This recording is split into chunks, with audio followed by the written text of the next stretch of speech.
সুপ্রিয় দর্শক, ভিওডি বাংলার নিয়মিত আয়োজন নিউজ ন্যারেটিভে আপনাদের সবাইকে স্বাগত জানাচ্ছি। আমি মঞ্জুর মিলন।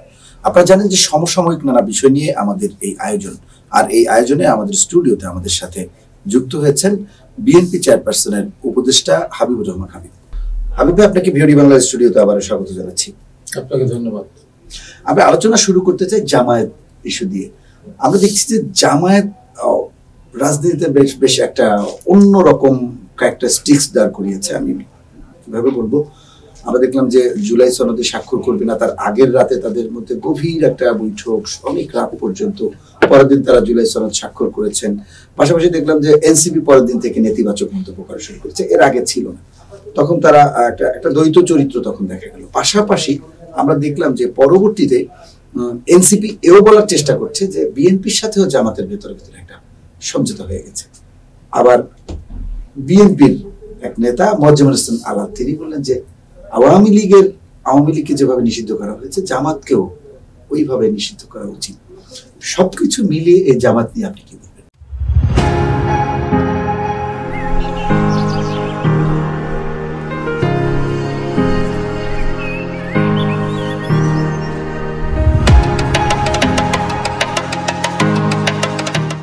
আপনাকে ধন্যবাদ। ভিওডি এই অনুষ্ঠান যারা দেখছেন সেই সমস্ত দর্শক শ্রোতাদের সালাম।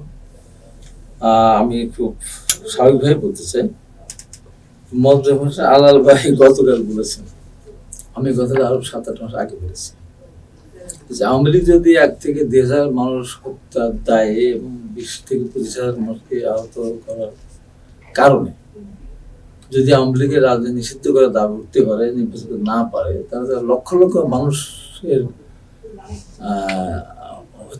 হত্যাকাণ্ডের সাথে জড়িত বাংলাদেশের স্বাধীনতা বিরোধিতাকারী এবং 2 লক্ষ মা বোনকে পাকিস্তানের হাতে তুলে দেওয়ার অপরাধী তারা কেন রাজনীতি করতে হবে? কেনই বা তাদের রেজিস্ট্রেশন বাতিল হবে? মানে কেনই বা তারা নিবন্ধন বাতিল হবে? আমার আগে আমি বলছি, এখনো যে কাজটা করে যাচ্ছে সেই কাজটাতে এখনো তা দ্বিচারিত করে যাচ্ছে। তাদের কাজ হলো মুনাফিকি করা, বিশ্বাসঘাতকতা করা, মিথ্যা কথা বলা, অকৃতজ্ঞতা প্রকাশ করা। আওয়ামী লীগের তো অত্যাচার নিজেদের আমরা সহ্য করেছি, তাও তো মনের কাছে একটা স্যাটিসফ্যাকশন যে আওয়ামী লীগ যুদ্ধকালীন সময় আওয়ামী লীগের সরকার ছিল, সেই সরকারের নেতৃত্বে মুক্তিযোদ্ধারা সেক্টর কমান্ডার যুদ্ধ করেছে। তো এরা আমাদের শাসন করবে, এরা আমাদের বিরুদ্ধে কথা বলবে, হুমকি দিবে, আঙ্গুল তুলে কথা বলবে, এটা আমরা দেয় না। এবং তারা তো বিএনপির কোলের ভিতরে ছিল না, পেটের মধ্যে ছিল। বিএনপি জন্ম হয়েছিল বললেই কিন্তু তাদের বাংলাদেশের রাজনীতি থাকতে না, এগুলো বহু গালাগালি শুনতে হয়েছে। তাদেরকে মন্ত্রী দেওয়ার কারণে বহু গালাগালি এবং কাদের শুনতে হয়েছে, ভবিষ্যতে শুনতে হবে। যতদিন বাংলাদেশ থাকবে ততদিন এই দায় বহন করতে হবে। 91 সালে তাদের 2টি সম্মত আসন দিয়েছিল, সেই কথাও বিএনপিকে শুনতে হবে। আর এই বিএনপির সাথে তার বারবার বিশ্বের এরশাদ বিরোধী আন্দোলনের সময় আমরা দেখলাম 15 দলীয় জোট ছিল, সেখানে 86 সালের নির্বাচনে যাকে কেন্দ্র করে 15 দল ভেঙে 5 দল আর 8 দল ভাগ হয়ে গেল। তার আগে 7 দলের সাথে জামাতের সম্পর্ক ছিল। আওয়ামী লীগ যখন নির্বাচনে চলে গেল, আওয়ামী লীগের সাথে সাথে আবার জামাতও নির্বাচনে চলে গেল। তারপর কি হলো? বিএনপি ছেড়ে চলে গেল। আবার 9 বছর আন্দোলন শেষে তাদের একজন লোকও কিন্তু শহীদের খাতায় নাম লেখাতে পারে না। কিন্তু আমরা যদি একটু ইন্টারাপ্ট করি, মুক্তিযুদ্ধকে যদি আমরা একটু সাইডে রাখি, তাহলে কি বলতে পারি না জামায়াত এবং আওয়ামী লীগের সাথে একটা ঐতিহাসিক সম্পর্ক রয়েছে? কেননা শেখ মুজিবুর রহমান সাহেব স্বাধীনতা যুদ্ধ বা মুক্তিযুদ্ধ আমরা যেভাবে বলি, শুরু হওয়ার আগ পর্যন্ত কিন্তু গোলাম আজম শেখ মুজিবুর রহমান সাহেব ঐক্যবদ্ধভাবেই কিন্তু পাকিস্তানিদের সাথে বৈঠক করেছিলেন। আমি একটা উদাহরণ দিলাম, সম্পর্কটাও তো ঐতিহাসিক। তো রাগ রক্ষা করতে চেয়েছিল আওয়ামী লীগ সরকার, তো আওয়ামী লীগ দল তো মনেই করেছিল যে পাকিস্তানের সরকার গঠন করে তারা প্রধানমন্ত্রী হবে তারা, সেই কারণে শেষ দিন পর্যন্ত চেষ্টা করেছে। পরবর্তী সময় তো 25 মার্চ রাতের বেলা তো আর জামাত তো সরাসরি স্বাধীনতা বিরোধিতা করেছে। এখন কথা হলো, জামাত এখন যে ভাষায় কথা বলে এই ভাষা কোনোভাবে গ্রহণযোগ্য না। যাদের দেশের স্বাধীনতার ক্ষেত্রে কোনো অবদান নেই, এই দেশে কোনো আন্দোলনে একটা আন্দোলন দেখাতে পারবেন যেখানে তাদের মানুষ শহীদ হয়েছে, যেখানে তাদের মানুষ আহত হয়েছে, যেখানে তাদের মানুষ হাসপাতালে গেছে আহত দেখাতে পারবেন। এই জুলাই আন্দোলনে সেখানে তার পরিচয় গোপন রেখে, এ যে কত বড় মুনাফিকি, নিজের পরিচয় গোপন রেখে তারা বলে আমরা এতজন সমন্বয়কারীর ভিতরে 100 এতজন আমরাই। আগে যদি বলতে ছাত্র শিবির তার সমন্বয় বানাতো, বুঝতে পারতো না। এবং এই যে ঢাকা বিশ্ববিদ্যালয় ছাত্রলীগের সাথে মিছিল করলো তারা, তারপরে যে 5 তারিখ এসে গেল তখন বললাম ছাত্র শিবিরের প্রেসিডেন্ট। এই 15.5 বছর ছাত্রলীগের সাথে মিছিল করেছে, হলে থেকেছে, হলের খাওয়া খেয়েছে, সাবসিডি খাওয়া খেয়েছে, ভালো রেজাল্ট করেছে, পায়ে হাঁটতে হাঁটতে ক্লাসে গিয়েছে, হলে রাতের বেলায় তারা সরকারি দল করে, সরকারি দলের সব সুবিধা করে, এবং তারপরে ওর হেলমেট পরে ও ছাত্রলীগের নাম ভাঙিয়ে বা ছাত্রলীগের সাথে এক হয়ে তারা বিভিন্ন মানুষ অত্যাচার করেছে। এখন তারা স্বীকার করে আমরা এটা করেছি। এই জামাত এখন বিএনপিকে ভয় দেখে, কাজে এখন বলতে ডাকসু জিতেছি, জাকসু জিতেছি, চাকসু জিতেছি, ডাকসু জিতেছি। জাতীয় সংসদ নির্বাচনে বিএনপিকে না, তারা তো স্পষ্টই বলছেন যে বিএনপিকে মানুষ ভোট দিবে না, জামাতকে ভোট দিবে। আমার প্রশ্ন, জামাতকে কেন ভোট দিবে? অবদান কি দিয়েছে? ওরা 13 সালে আন্দোলন করেছে, তখন তাদের নেতাদেরকে যুদ্ধাপরাধে শাস্তি দেওয়া হলো। তাদের নেতাদের মুক্তির জন্য, নেতাদের ফাঁসি হয়েছে তার প্রতিবাদ মিছিল করেছে। জনগণের স্বার্থে কোনোদিনও কিছু করেন তারা। এবং একটা মানুষ, একটা দল, তাদের তো আমাদের বাংলাদেশে তো অন্য কোনো রাজনৈতিক দলের কোনো ব্যবসা প্রতিষ্ঠান নেই, জামাতের আছে। ব্যাংক লুট করলো, দখল করলো, তারপর তাদের হাসপাতাল আছে, তাদের স্কুল আছে, তাদের কলেজ আছে, তাদের মেডিকেল কলেজ আছে, এমনকি তাদের বিশ্ববিদ্যালয় আছে, তাদের কোচিং সেন্টার আছে। একটা তো শিবির বাদে কোথাও কোনো মানুষ কেউ পায়নি। ওরা নিজেদের লোক ছাড়া ওরা কাউকে কোনোদিন কোথাও প্রোভাইড করে না। নিজের আপন ভাই যদি ক্যান্সার আক্রান্ত হয়, অথবা যদি অ্যাক্সিডেন্টে আহত হয়, অথবা যে কোনো জায়গায় দুর্যোগের বাড়িতে আহত পড়ে থাকে, ও টাকাও দিবে না যদি সে জামাত না থাকে। জামাত করলে তার সাথে যেখানে গেছে জামাত টাকা দিবে, কিন্তু ভাই বলে যাচ্ছে জামাত করে দিবে না। এই ধরনের মানুষ, এবং এরা যদি ভবিষ্যতে যাবে না ইনশাল্লাহ কোনো রূপক অর্থযুদ্ধ হবে, এদের হাতে ক্ষমতা আসলে ওই জামাত শিবির বাদে একটা লোক চাকরি পাবে। আমি একদম লিখে দিতে পারি, একটা লোক চাকরি পাবে, বলেই তো যে তোমার সার্টিফিকেট দাও, ঢোকো। তারা ক্ষমতায় যেতে পারে। আপনি কি?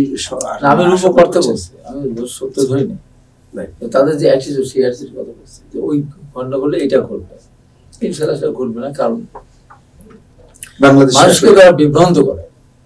এখন তো তারা ইসলামিক দলই না বলে অনেক ভালো ভালো আলেম তারা ব্যাখ্যা দিচ্ছে, তারা বলছে এটা ইসলামিক দল না। এবং মওদুদের যে বক্তব্য বা তার যে ইয়ে, সেটা তো আমরা ইতিমধ্যে জানতাম না, অনেকে আমরা জানতাম, আগ্রহ ছিল না আমাদের জানা। জানতে গিয়ে দেখা যাচ্ছে সেটি ইসলামের ধারে কাছে নেই। আমাদের সমর্থন করে, খোলাফায়ে রাশিদিনের সমর্থন করে, ভুল ধরে নানান কাহিনী বানায়। এবং তারা এমন ভাবে এখন তারা ব্যাখ্যা দিচ্ছে যে তাদের অপব্যাখ্যার কারণে এখন সমস্ত ওলামা ইকরামগণ তারা তাদের বিরুদ্ধে চলে গেছে। তারা কাদিয়ানিসেও খারাপ ভাষায় তাদেরকে শিক্ষিত করতেছেন। কাদিয়ানি যেমন তারা মুসলমান হিসেবে দাবি করলেও আমরা তারা স্বীকার করে না, ওরা কাদিয়ানিসেও খারাপ, এটা বলতেছে মানুষ। এখন আগে তো জামাত সম্বন্ধে আমাদের সাথে যখন ছিল, আমাদের পেটের মধ্যে ছিল, কোলের ভিতরে থাকলে থেকে মারলে পরে বাইরে লাগে, পড়ে যেতে পারে, পেটের মধ্যে মারও লাগে না, পড়েও যায় না, সে অবস্থা ছিল। সে বিএনপিকে চ্যালেঞ্জ করে এই যে পিয়ার ছাড়া নির্বাচন করবে না, আগে সরকার হতে হবে, সংস্কার হতে, তারপরে এই যে কথা বলি বিভ্রান্ত। সবচেয়ে খারাপ হলো যে এরা বিএনপিকে চাঁদাবাজ বলে, বিএনপিকে সন্ত্রাসী বলে, বিএনপিকে খুনি বলে।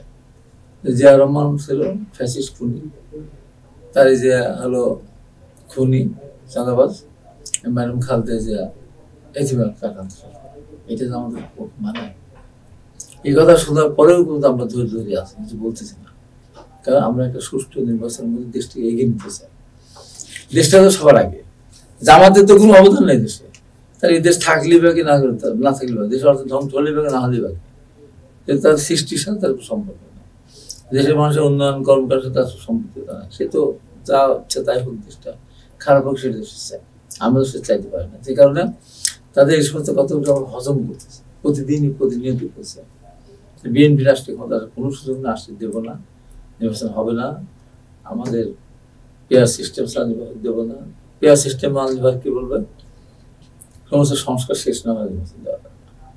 এটা মানলে কি করবে, যে সমস্ত বিচার কাজের সমাধান হওয়া পর্যন্ত নির্বাচন দেবো না। বিচার কাজ 1200-1500 মানুষ মারা গেছে, তা হচ্ছে শহীদ হয়েছে, তাদের বিচার সব শেষ করবেন, কদিন শেষ করবেন? অবাস্তব কিছু জিনিস নিয়ে জামাত চাচ্ছে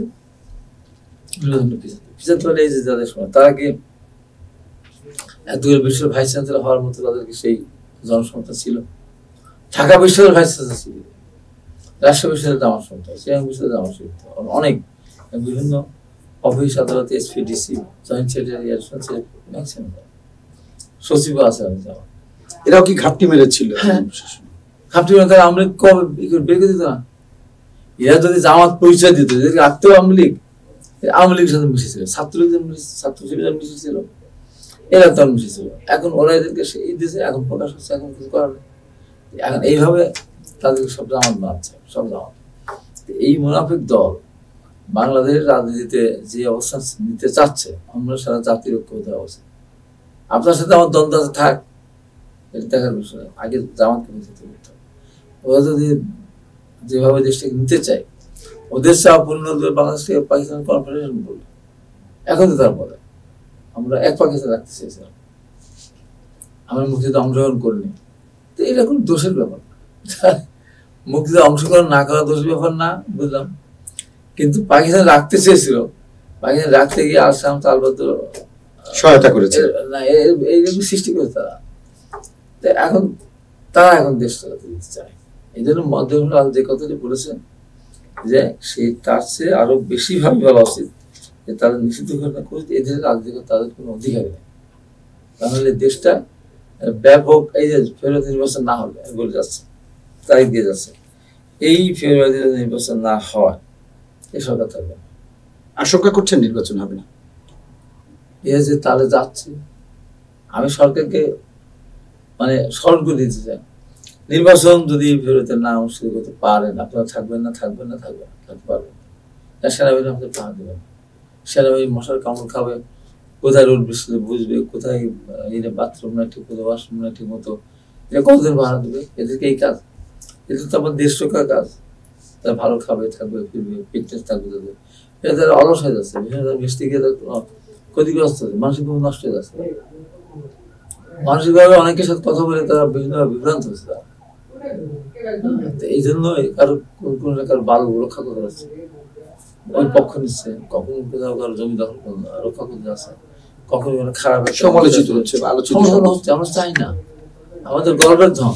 আমাদের রাষ্ট্রীয় আইন শৃঙ্খলা বাহিনীর দায়িত্ব তো আসলে সেনাবাহিনীর পার্মানেন্ট কোনো সলিউশন না। না, সেনাবাহিনী থাকতে কোনোদিন এক প্রান্ত থাকবে, কিন্তু মাসের পর মাস থাকবে, এটা তো হতে পারে। আমি জামায়াতের ইস্যুতে আরেকটি বিষয় যোগ করতে চাচ্ছি, সেটা হচ্ছে জামাত তাদের যে স্ট্র্যাটেজি সেখানে অনেকটা পরিবর্তন আনার চেষ্টা করছে। অর্থাৎ তাদের যে একটা ইসলামিস্ট বা একটা রক্ষণশীল ধারা, সেখান থেকে বেরিয়ে এসে আমরা বিভিন্ন ক্যাম্পাসে দেখলাম যে তারা প্রগতিশীল টাইপের মেয়ে তাদেরকে এনে তাদের প্যানেলে দাঁড় করিয়ে, পাশাপাশি আমরা দেখছি সারা দেশে হিন্দু শাখা খুলে জামায়াতের, সেখানে তাদেরকে যোগ দেওয়ানোর চেষ্টা করছে, এবং তারা পাশাপাশি চলছে নারী পুরুষ মিলে, যারা পর্দা করে না তাদের সাথেও মিলে রাজনীতি করছে। এই যে চেঞ্জটা আনছে, এই বিষয়টি নিয়ে আসলে জামাত তো মূলত একটি রক্ষণশীল টাইপের একটা ইসলামিক দল তারা বলে। আমরা ধরেও যদি নেই যে তারা তো এগুলো করতো, এগুলো অ্যাভয়েড করতো। পূজাতে কি করলো? পূজাতে গিয়ে আমি বাংলাদেশের সবচেয়ে বেশি পূজা মণ্ডল গিয়েছি গতবার, ৫৫টা পূজা মণ্ডলের ভিতরে ৫৩টা পূজা মণ্ডল থেকে ২টা পূজা মণ্ডল আমাদের তাই পক্ষ থেকে শুভেচ্ছা পাঠিয়েছি, শুভেচ্ছা উপহার। এবার আমি ২টা বাদে সব বলতে গিয়েছি। আমি কোথাও গিয়ে গীতা পাঠ করিনি, জানিও না, পারিও না। আমি কোথাও গিয়ে বলি নাই রামায়ণ পাঠ করেননি, রামায়ণ পাঠ করি। আমি কোথাও গিয়ে বলি নাই যে পূজা রোজা একে অপরের পরিপূরক। আমি বলিনি যে আমাদের পূর্বপুরুষরা হিন্দুই ছিল। এখন তার মুসলমান, তারা আমার আমাদের ভাই ভাই, এগুলো শুধু ভোট পাওয়ার জন্য, শুধু ভোট পাওয়ার জন্য। এখন বলতে এটা কি নৈতিকতা বা আদর্শের সাথে যায়? এদের নৈতিকতা আদর্শ তো নাই। যারা মুসলমান নাম 5 ওয়াক্ত নামাজ পড়ে মুনাফিকি করে, যারা ভুল ধরে, নবী কবিদের ভুল ধরে, গোলাম রাহাদের ভুল ধরে, তো ওরা তো ইসলামিক দলই না, তো ওরা তো এগুলি বিভ্রান্ত করবে, তো ভয় নেই। তো এখন দেখা যাচ্ছে বিভিন্ন অপকর্মগুলি করতেছেন, ধরা পড়তেছে তারা। অনৈতিকতা এমন কোনো কাজ নেই জামাত সামনে সুযোগ পায় করবে না। মিথ্যা থেকে শুরু করে ইসলামী ব্যাংকের কর্মকর্তারা তারাও সোশ্যাল মিডিয়ায় ভিডিও ধারণ করে প্রচার করছে, জামাত শিবিরের স্লোগান দিচ্ছে।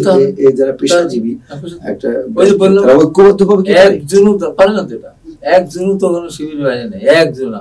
ওরা সব ব্যাংকে চাকরি করে, এর বাইরে যারা আছে, যেমন ঢাকা ব্যাংকে করে, ব্যাংক অফ এশিয়াতে করে, সিটি ব্যাংক, সব জায়গায় তাদের চাকরি আছে, হাসপাতালে তাদের লোক আছে, কিন্তু তাদের কোনো প্রতিষ্ঠানে একটা লোক নেই।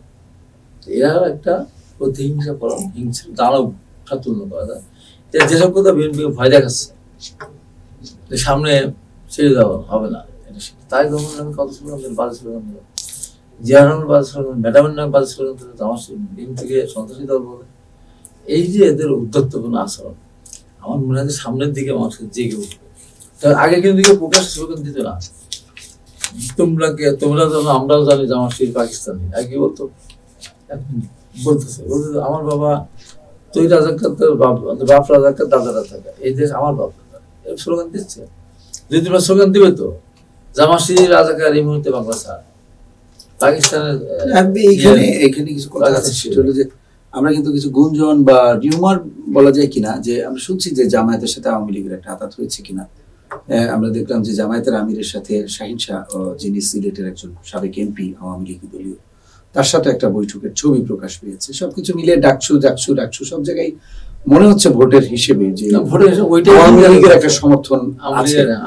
তাই যদি হয় জাতীয় নির্বাচনে যদি এই প্রভাব পড়ে, তাহলে হিসেব নিকাশ তো, আমি বলছি না যে তার ক্ষমতায় যাওয়ার মতো পারসেপশন বা পরিস্থিতি তৈরি হয়েছে, ওই জায়গায় যদি তারা বিশ্বাসটা তাদের আসতো, তাহলে তারা পিয়ার নিয়ে চিন্তা করতো না, পিয়ারের পক্ষে স্ট্যান্ড নিত না। রাইট, তারা ওই জায়গায় এখনো তারা ভাবে যদি আগের মতো করে নির্বাচন হয়, তার আসন সংখ্যা খুবই কম পাবে, যেখানে তার পেয়ার শেষ হয়ে যেতে চায়, একটা সম্মানজনক একটা আসন তারা পেতে চায়। এটা আর এই অনিয়মিততার মধ্যে আমার ওখানে পৌরসভার আওয়ামী লীগের প্রেসিডেন্ট জামাত করে, শিব জয়েন করছে, বহু লোক জামাত জয়েন করছে, তার বাড়ি বাড়ি গিয়ে বলে, মুখে বলে যে আওয়ামী লীগ নিষিদ্ধ করতে হবে, আওয়ামী লীগ রাজনীতি করতে পারবে না, আবার বাড়ি বাড়ি গিয়ে বলে আমরা খারাপ মামলা দিচ্ছে। আওয়ামী লীগের লোকজন কি বোকা? আওয়ামী লীগের লোক তারা তাদের নীতি বা আদর্শের সাথে, আওয়ামী লীগের লোকজন বিশ্বাসঘাতকতা, আওয়ামী লীগের লোকজন এইটা ভাবতেছে যে জামাত আমাদেরকে মামলা দেয়নি, আমাদের ওরা বিএনপি কে উস্কায় মামলা দেওয়ার জন্য, এরকম কিছু কিছু অভিযোগ আছে। বিএনপি বহু মামলা দিয়েছে, জামাত একটা মামলা দেয়, আর দু একটা দিতে পারবে বিক্রি হবে, কিন্তু দেয়নি। আওয়ামী লীগের ভোট চায়, আওয়ামী লীগের বাইরে যদি বলো তোমার থাকো, কোনো সমস্যা নেই, যদি তোমাদের কিছু আমাদের এভাবে বলছে। আমার কাছে এরকম প্রমাণ আছে যে জামায়াত বিএনপি করে না, বিএনপির নাম ভাঙিয়ে খায়, এরকম কিছু আছে না? প্রত্যেক এলাকায় কিছু নাম আছে, মানে যারা হঠাৎ করে আবির্ভূত হয়, এরকম 5 আগস্টের পর হঠাৎ এরকম কিছু সন্ত্রাস টাইপের কিছু আজে বাজে লোক, যাদের সাথে বিএনপির কোনো সম্পর্ক নেই, বিএনপির নামধারী, এরকম কিছু লোকরে তারা ইন্ধন দেয় স্থানীয়ভাবে দেশের বিভিন্ন এলাকায়। আমার কাছে এরকম প্রমাণ আছে। আমি এটা দেখে অবাক হয়েছে যে জামাতের স্ট্র্যাটেজি বা পলিসি, জামাত মিথ্যা কথা বলতে পারে, সব তারা মিথ্যা কথা বলে, আমি প্রমাণ দিচ্ছি। আমার ওখানে 500 টাকা মন্ত্রীর বাড়ি ছিল, সেখানে আওয়ামী লীগের কিছু লোকজন আমার আপন ভাই নিয়ে, আমার পদ ভাই, মমতা ভাই, এটাকে মারলো। হঠাৎ একটা ঘটনা, হঠাৎ করে আক্রমণ দিল, আহত, খুবই মারাত্মক আহত করলো। আমার মামা একজনকে করার পরে মামলা দেওয়ার ওদের বিরুদ্ধে মামলা নিল, ওরা মামলা দিতে গেল, আওয়ামী লীগ মামলা নিল না, কোনো ঘটনা ঘটে নাই তো, ওরাই মারছে, মামাকে মারছে, আর ওরা ওই মামলা দিতে গেছে, প্রশাসন মামলা নেয়নি, আওয়ামী লীগ করে। তখন ওই ইউনিয়নের জামাতের আমির সরাসরি নিজে বাদী হয়ে এই যে যাদেরকে নৃশংসভাবে মারা হলো, কোপানো হলো, তারা সব আমার এখন পোয়াতো ভাই, আমার এখন ভাগ্নে, আমার মামাতো ভাই, এদেরকে দিয়ে আমার অন্তত 50 জন নেতৃবৃন্দ আমাদের বাদীকে জামাত, তার সাথে কিচ্ছু হয়নি, একটা তর্কও হয়নি, একটা কথাও বলেনি যে ভাই একটু কি হলো, এটাও বল নাই, মামলা দিয়ে দিল। সেই মামলা ওসি নিল, ওসি সেই মামলা নিল। আমি ওসিকে জিজ্ঞাসা করলাম, ভাই মামলা নিলেন কেন? ওর ঘরটা তো ঘটেনি, ওপর নির্দেশ, মানে সরকারের উপর মহলে এসপি সাহেব বলছে। আমি পরবর্তী সময় বললাম, এসপি সাহেবকে বললাম যে মামলাতে একদম মিথ্যা ঘটনা করেনি, এটা কি করে দেন, কি বলে তদন্ত করে এটা বাদ দিতেন। তোর এইটা যদি বাদ দিই তাহলে পারতো এখানে জামাত এটা নিয়ে প্রতিবাদ করে। মিথ্যা জিনিস, জামাত প্রতি সমস্যাটা কি? তাহলে আমার এসপি ঘেরাও করবে। আমি কেন ঘেরাও করবে? ঘটনা তো ঘটেনি। এই যে মিথ্যা মানলো না, কিছু না, আওয়ামী লীগের লোক মানলো, আওয়ামী লীগের মামলা দিলাম আমরা, সে জামাত মামলা দিল আমাদের লোক। আমার আজকে যেটা নিয়ে আজকে আলাল ভাই আজকে ওটা আগেই বলেছে, আমার ওখানে একটা কলেজ, সেই কলেজে অভিভাবক সদস্য নির্বাচন নিয়ে ফর্মটা দিয়েছিল, আমাদের লোকেরা বলেছে এটা না দিয়ে অন্য একটা নিয়ে, এটা নিয়ে তারা মাইন্ড করেছিল, ঢাকা থেকে পরে অস্ত্র শস্ত্র জোগাড় টোগাড় করে মাইকে আসর নামাজ পড়ে আজান দিয়ে আমার অফিস ভেঙে তো নমাজ করে দিল। পৃথিবীর ইতিহাসে এতগুলি মোটরসাইকেল কেউ কোনদিন ভাঙে নেই, সরকার দল ভাঙে নেই। আমার 74টা মোটরসাইকেল ভেঙে চুরমার করে 30 লাখ টাকা তার ঠিক মতো সাথে আমার অফিস ভেঙে চেয়ার তসনস ছিল, পাশের হোটেল ছিল, খাওয়া দাওয়া করে আমাদের ভেঙে যেত। আমার আশেপাশে এক সিনিয়র নেতা, তাকে কোপালো, গুলি করলো, বোম ফাটালো তারা। আমাদের মা এর নামে একজন মামুন নামে একজন তাকে ক্ষত বিক্ষত করলো, ছিল রতনকে পিঠে এবং কুপিয়ে হাত করলো।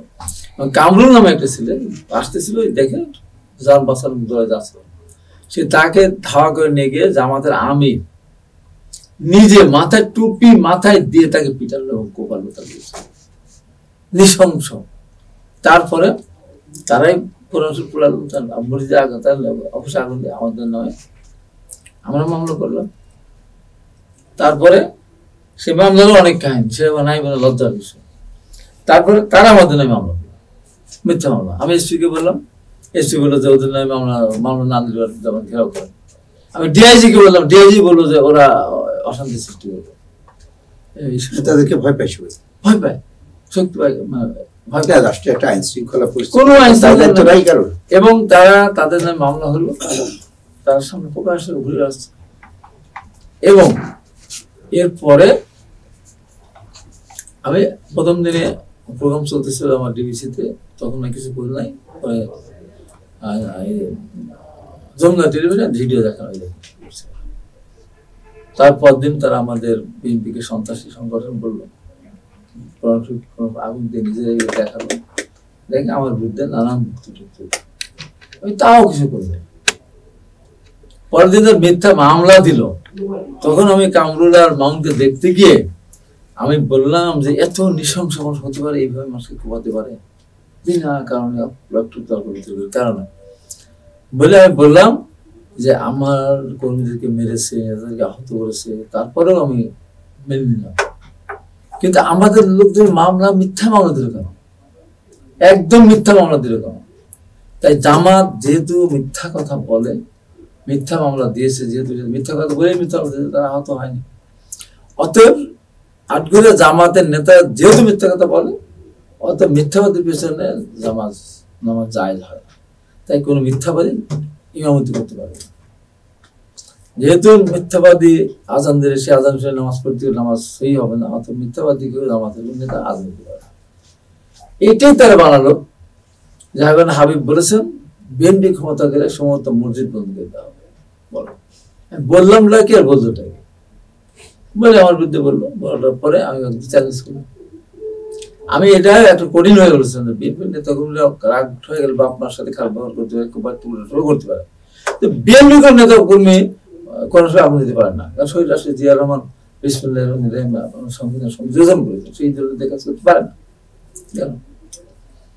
সর্বশেষ মিথ্যাচারের কথা বলে আমি এই যে দিক থেকে যেতে চাই, সেটা হলো এই দেখেছেন আপনারা হঠাৎ করে দেখলাম রাতের বেলা শুরু হলো যে আমাকে র্যাব ধরেছে 7 বস্তা টাকা সহ, এবং আরো ওখান থেকে লকার খুলতেছে, র্যাব দাঁড়িয়ে আছে, ওখানে কোটি কোটি টাকা আছে, সোনাদার আছে।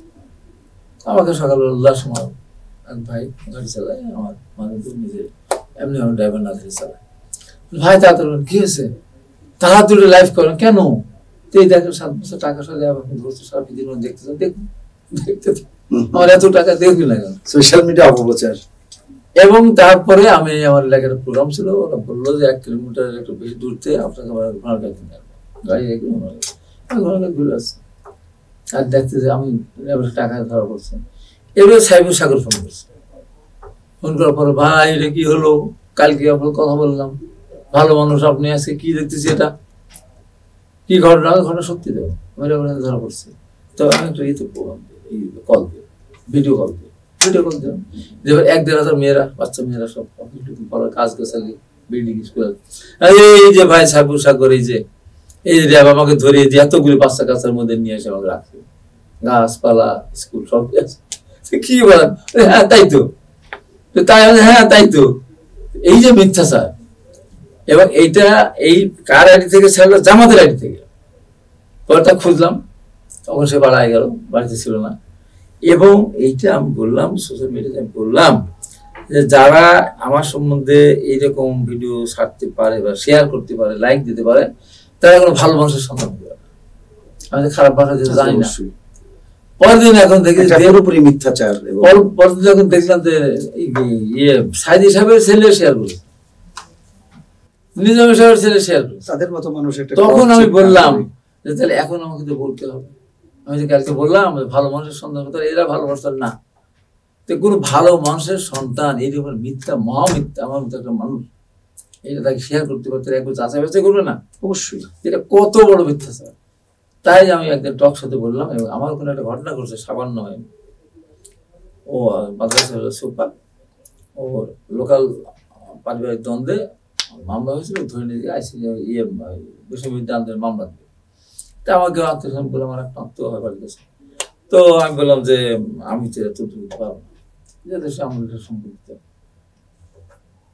জামাত, তার জামাত কি করে এইরকম জামাত একটা প্যাড বানালো, তাদের প্যাডে প্রেসিডেন্ট, সেক্রেটারি, সাংগঠনিক সংস্থার নাম দিল, সব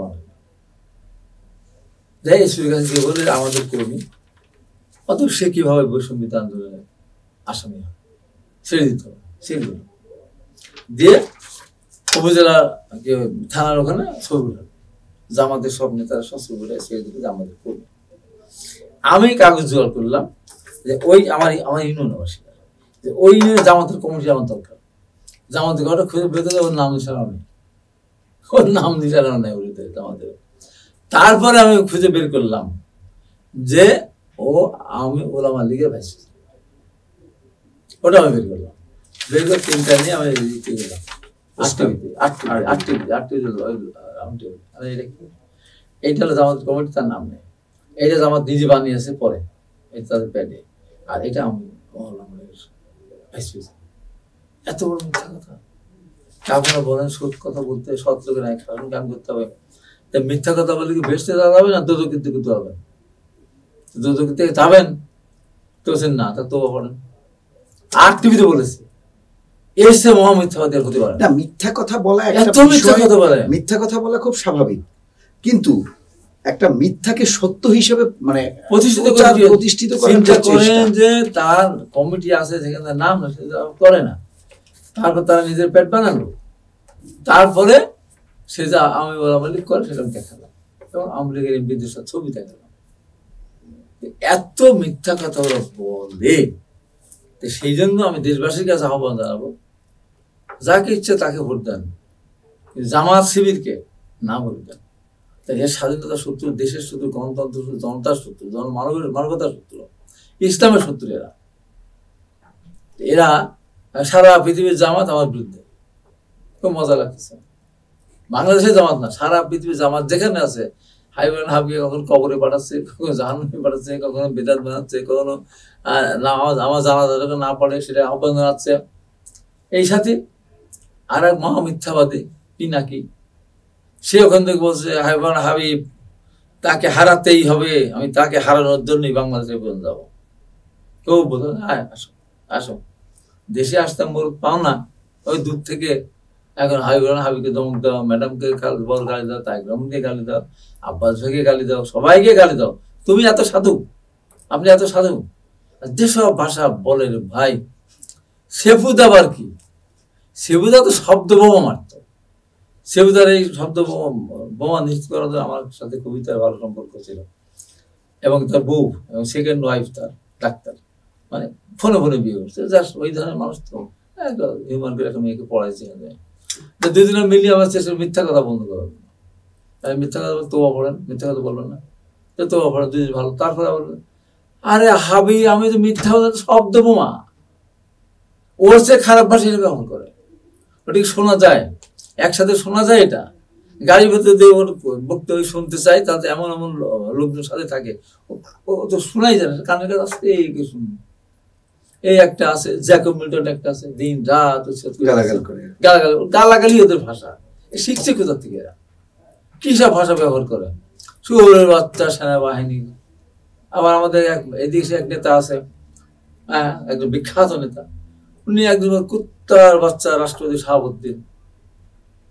আচ্ছা এটা ভাষা হলো রাষ্ট্রপতি? রাষ্ট্রপতি শাহাবুদ্দিন মুক্তিযোদ্ধা, মুক্তিযোদ্ধা সে একজন মুক্তিযোদ্ধাকে তুমি কুত্তার বাচ্চা তুমি বলবা, এটা বুঝতে পারে না, যা মুখে আসতে বলবে। 5 থেকে কি পেলাম? আমার একটা নাটক দেখছিলাম, জনতা ব্যাংকের একটা নাটক করলো, নাটকের ভিতরে একটা একটা পার্ট আছে পুলিশের, তো পুলিশটা ফুল প্যান্ট পরা, তো সব কিছু ওই লর্ড ক্লাইভের ওই আমাদের একজন দেখতে আসছে, 200 বছর তো হয়ে গেছে, দেখে তো বাংলাদেশের পরিবর্তনটা কতটুকু হয়েছে 200 বছর পর। তো সারা আইটি দেখে টেকে বলছে না, যা ছিল তাই তো আছে, কোনো পরিবর্তন হয়নি। একটা পরিবর্তন হয়েছে, কোন পরিবর্তন? কোন পরিবর্তন? ওইভাবে একটু ভাঙা, মানে এই ভাষায় একটা পরিবর্তন হয়েছে, সেটা ব্রিটিশ আমলে পুলিশ হাফ প্যান্ট পরছে, এখন পুলিশ ফুল প্যান্ট পরে। তো 5 তারিখের পরে আমরা একটা বক্তব্য রাখতাম, একটা ভাষা ছিল আমাদের, সুন্দর একটা ভাষা, যা ডিকশনারিতে পাওয়া যায়, সুশীল মান ব্যবহার করতে। 5 তারিখের পরে অসভ্য ভাষা পেয়েছি। অর্জনের ভিতরে এটাই হয়েছে, অর্জনের ভিতরে এটাই হয়েছে যে নেতাদেরকে, সিনিয়র নেতাদেরকে অশ্রদ্ধ করে কথা বলা, অসম্মান করা, যা তা বলা, এইটা আমরা পেয়েছি 5 তারিখের পরে। 5 তারিখের পরে এটা পেয়েছি। সবচেয়ে দুর্নীতি এখন হচ্ছে, সবচেয়ে দুর্নীতি, ঘুষ দুর্নীতি প্রচন্ড আকার বের হচ্ছে। চড়তো যারা ব্যাস থাকতো, যারা মেসে চড়তো বাসে, বিরাট অট্টালিকা বসবাস করে, বিরাট গাড়িতে ঘুরে বেড়ায়, অনেকের পরিবর্তন হয়েছে।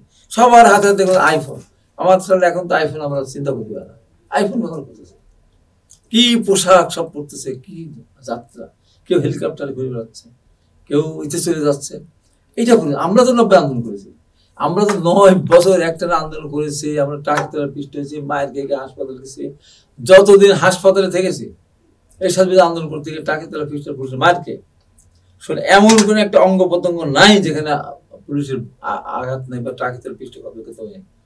এখন তো শ্যামলীর বাসায় থাকি, 20 বছর 2005 সালে বাসায় মরেছি, লিফট ছাড়া, 6 তলা বাসা, লিফট ছাড়া। আমি এখন হেঁটে 70 বয়স পার হয়ে গেছে। আমার ভাই অসুস্থ, 2বার স্ট্রোক করেছে, নিজের একটা গাড়ি নেই, একটা প্লট, এক জমি নেই। মুক্তিযুদ্ধে গিয়েছিলাম 90-এর আন্দোলনের পরে, কত কিছু তো করার সুযোগ ছিল, করিনি তো। এখনো তো কত কিছু সুযোগ, তাও তো করতে যায়নি। অনেকের কত পরিবর্তন হয়েছে। আমার ওয়াইফ কি বলে, তোমার সাথে 50 বছর ধরে, প্রায় 40 বছর 42 বছর, আমার 84 সালে বিয়ে করছে, এত বছর ধরে ঢাকায় আমরা আছি, তা আমাকে একটা দেশ তো দেও না, একটা দেশ তোমার কাছে আছে কি? আমাকে একটা লিফটওয়ালা বাসায় থাকার ব্যবস্থা, না বলতেছে একটা বাড়ি কিনে দাও, না বলতেছে একটা ফ্ল্যাট কিনে দাও। আমি একটা লিফটওয়ালা বাসায় থাকবো, আমি অসুস্থ মানুষ, 2বার স্ট্রোক করেছি, আমি উঠতে পারি না, ঠিক মতো কুড়ি করে হাঁটি, ডাক্তারের কাছে আমাকে যেতে হয়, আমার লিফটওয়ালা বাসায় আমাকে থাকার ব্যবস্থা করবে। আমি সেটা পারতেছি না, আমি সেটা পারতেছি না।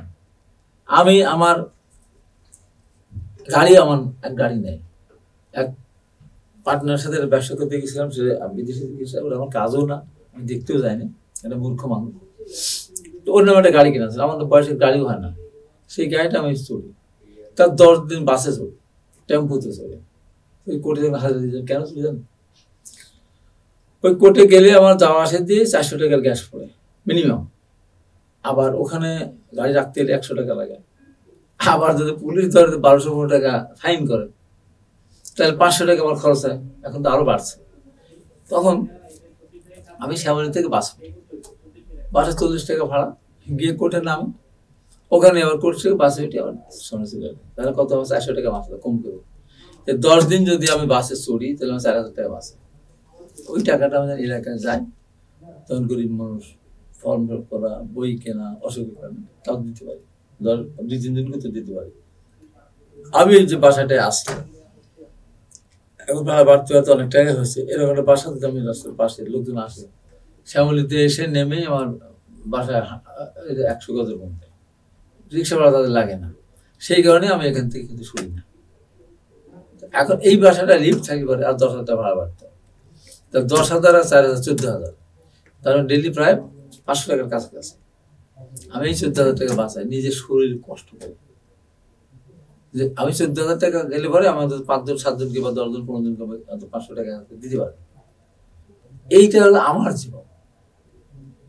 এখন আমার এলাকার মানুষ যারা একেবারে অসুস্থ, আমি যে টকশোগুলি করি, আমি ইসলামে জালসাগুলিতে আমি যাই, অনেকগুলি কথা দিয়েছি, আমি আমার দেওয়ার সামর্থ্য নেই। আমি এক পাকিস্তান বাড়ির কাছে একদম 1/2 কিলোমিটার মধ্যে তার কাছে, আমি প্রধানমন্ত্রী বিশেষ 10,000 টাকা দিল, আমাকে বলতেছে প্রধানমন্ত্রী আপনার দেওয়া লাগবে 10,000 টাকা, আমার টাকা দেওয়া লাগবে না, আমার টাকা দেওয়ার সামর্থ্য নেই, আমার কিছু নেই দেবো করে। আমার প্রধান অতিথি আপনাকে দিতেই হবে। শেষ পর্যন্ত আমার কিছুই, মানুষ গম দিচ্ছে, চাল দিচ্ছে, কে ধান দিচ্ছে, মসুর দিচ্ছে, আমার বলতে আমার সেরা দেওয়ার সময়, আমার যত সংসার থাকে আমার কোনো নিজস্ব নেই, তো শেষ পর্যন্ত দিতেই হবে কিছু। তখন আমি বললাম যে হুজুর, আমি আপনাকে 3 দিনের টকশো টাকা তার দিতে পারি। তো টকশো টাকা আর কয় টাকা হয়, 3 মনে করি 200-300 টাকা পাই, 500 টাকা পাই, হয়তো 2-3,000 হতে পারে। তাই বললাম যে হুজুর, টকশো টাকা তো 3 দিনে আমি দেই, খারাপ হবে না, কত তা বলে খারাপ হবে না। তো দেখো হুজুর, না না না 3 দিনের হবে না, আপনাকে 5 দিনে টাকা দিতে হবে, সুর করে বললো। নাসর বান্দা শেষ পর্যন্ত আমি আচ্ছা ঠিক আছে 5 দিন দিতে হবে। তারপর থেকে ঢাকা আসলে এবার টকশো করলে ওই 5 দিনের ওরা 5 দিনের কম অর্ডার দিয়ে 21,000 টাকা দিয়ে দিলাম। তারপর আমি নিজে থেকে সিদ্ধান্ত 3 দিন দিতে বলবো, চাইলেও বলি না চাইলেও বলি। তো ওই 3 দিনের টকশো টাকাটা আমি এখন দিই। যেদিন আমার 5,000 টাকা কামাই হয় সেই দিন ধরি, আর যেদিন 4,000 3,000 হয় সেদিন ধরি না। 5,000 টাকা মিনিমাম হলে পরে 3-5 15,000, আবার কোনোদিন 7,000 হয়, কিন্তু 8,000 হয়, কোনোদিন 6,000 হয়। তাহলে 5,000, 8,000, 13,000 আর 6,000 কত 19,000, তাহলে আমি ওটা দিয়ে দিই। আমার 3 দিনের টাকাটা আমি দিয়ে দিই। আজকে যেমন 3,000 টাকা পাইছি প্রথম আলোতে গিয়ে, এটা তো ধরবো না আজকে, কিন্তু আপনারা তো আমার টাকা দেবেন না, দিলে বাজার 5,000 হলে তখন আমি এটা ধরতে একদিন। এইভাবেই আমি আমার জীবনটা আমি চালাই। আমার এখন সব শেষ হয়নি, আরো মনে 1-2-3টা বাকি আছে, কিন্তু 50টা টকশো দেখেছি কি হই যা চাই গেছে এটা দিয়ে।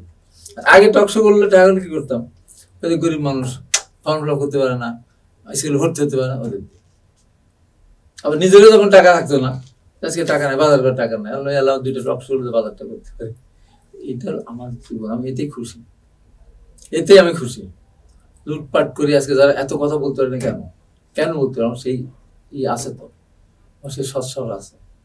আর জামাত যে কাজটা করতেছে, কথায় কথা মিথ্যা কথা দিয়ে বলে, তা ইহকালেও লাস্ট পর্যন্ত শান্তি পাবে না, পরকাল তো শান্তি নেই, যত কাজই করি না কেন, যত ভালো কাজে আমি করি, যদি মিথ্যা কথা বলি আল্লাহ পাক কিন্তু সহ্য করবে না।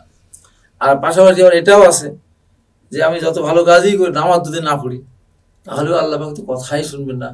ইন্টারভিউ কার্ড না পেলে তো ঢোকাই যায় না, ভালো করলাম কি না করলাম বোঝার সুযোগ নেই, নামাজ না পড়লে যেন হয় না। এই জন্য প্রত্যেকটা জায়গায় যেন জানা যায় যে বলি, যার সাগরে ওইটাই বলি, নামাজ পড়বেন।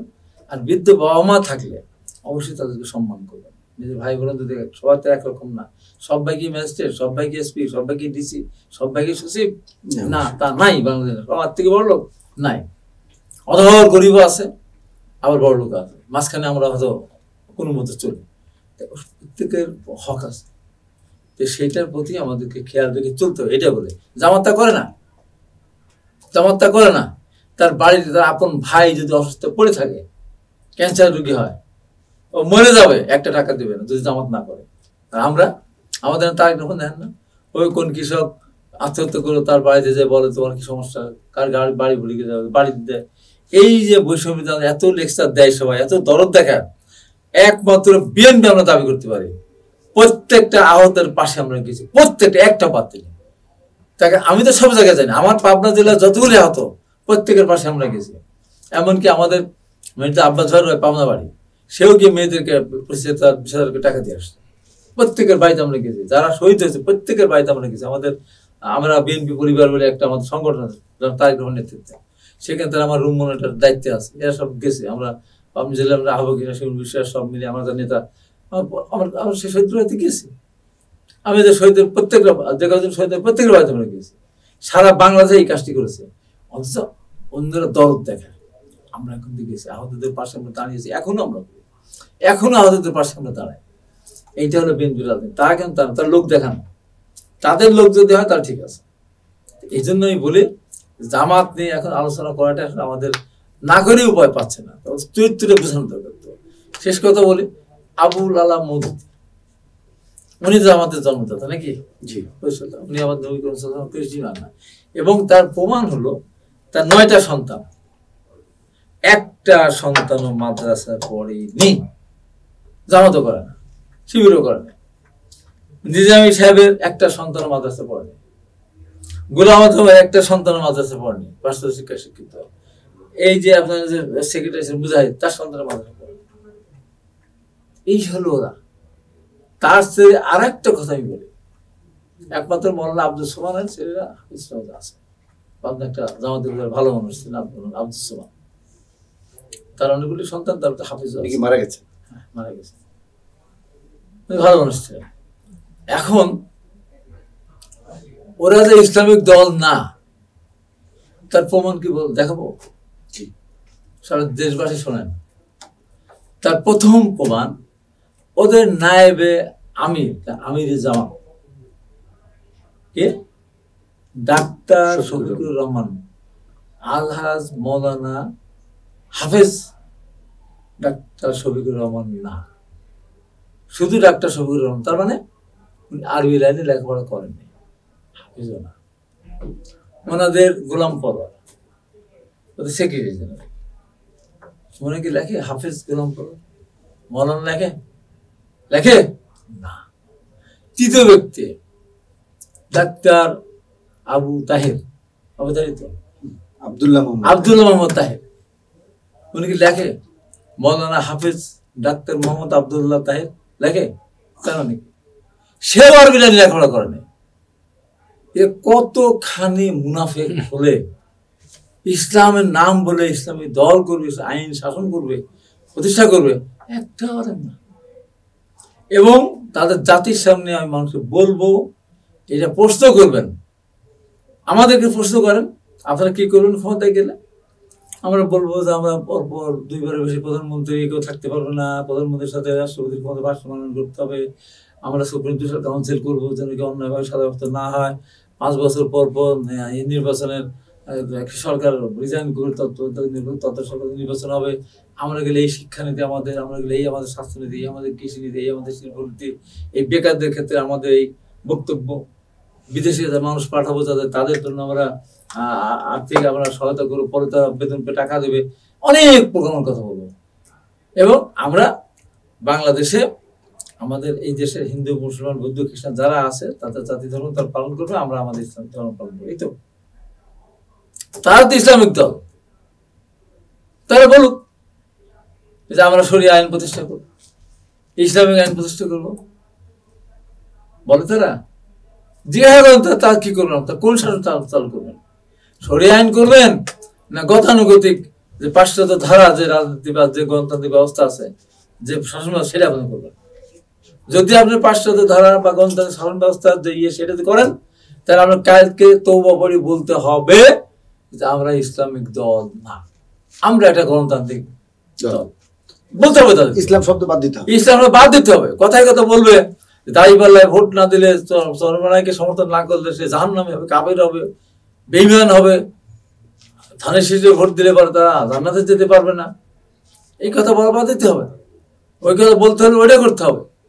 তোমরা তো মালেম না, তোমরা নেতৃত্ব দিচ্ছ, তোমরা ইসলামিক দল বলে বলতেছ, তোমরা শরীর আইনের কথা বল না, ইসলামিক আইনের কথা বল না, কোরআনের শাসনের কথা বল না, তোমরা কত শাসন ব্যবস্থার কথা বলবা, কথায় কথা বলবা যা হিন্দু মুসলমান ভাই ভাই, আমার পূর্বপুরুষ ছিল হিন্দু, হ্যাঁ এখন আমরা ভাই ভাই, এই যে পূজা রোজা এপিট ওপিট বলবে, এটা তো হবে।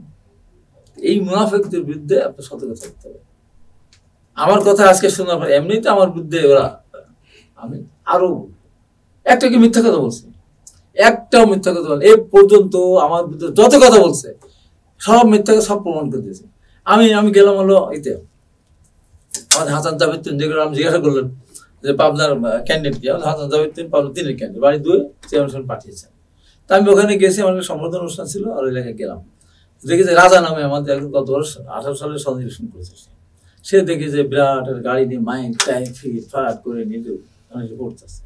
তা আমি যাওয়ার পর আহ্বাক জেলা আসলো, কি খবর দাদা, ভোট চাচ্ছি ভাই জানিস, ভোট ধান শেষ চাও, কিন্তু হাসান জাভেদ্দিনকে ভোট দিতে হবে, দল চেয়ারম্যান অনুষ্ঠান দিয়েছে। তারপর একটা অনুষ্ঠানে একটা বাড়িতে গেলাম, খাওয়া দাওয়া করবো, ব্যানার না এতটুকু একটা পাবো।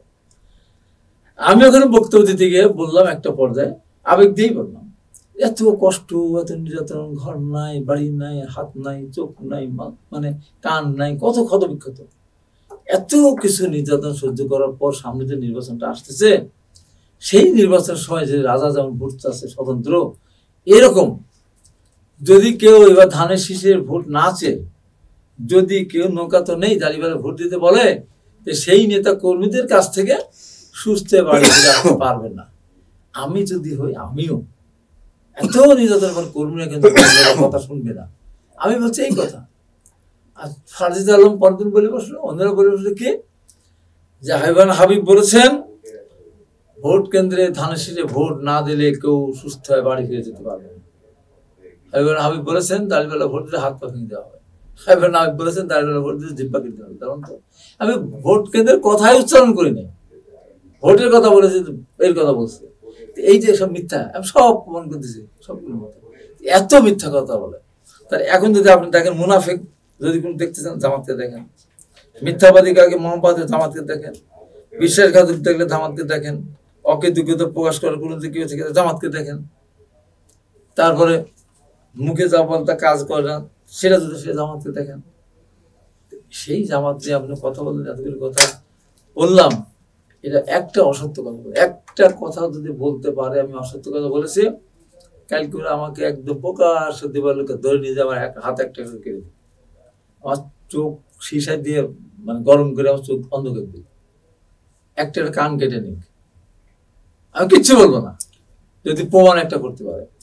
তবে আমি শেষ করি, আমার বিরুদ্ধে আপনারা বলেন যাই বলেন, বিএনপি কে যদি সন্ত্রাসী দল বলেন, শহীদ রাষ্ট্রপতি জিয়া রহমান তার এত অবদান এদেশে, তাকে যদি আপনি তার বিরুদ্ধে প্রচারণা করেন, ম্যাডাম খালেদার বিরুদ্ধে, তারেক রহমানের বিরুদ্ধে যেসব স্লোগান দিয়েছেন, এইসব স্লোগান দিতেই থাকেন, তাহলে আমি আপনাদের বিরুদ্ধে বলতেই থাকবো।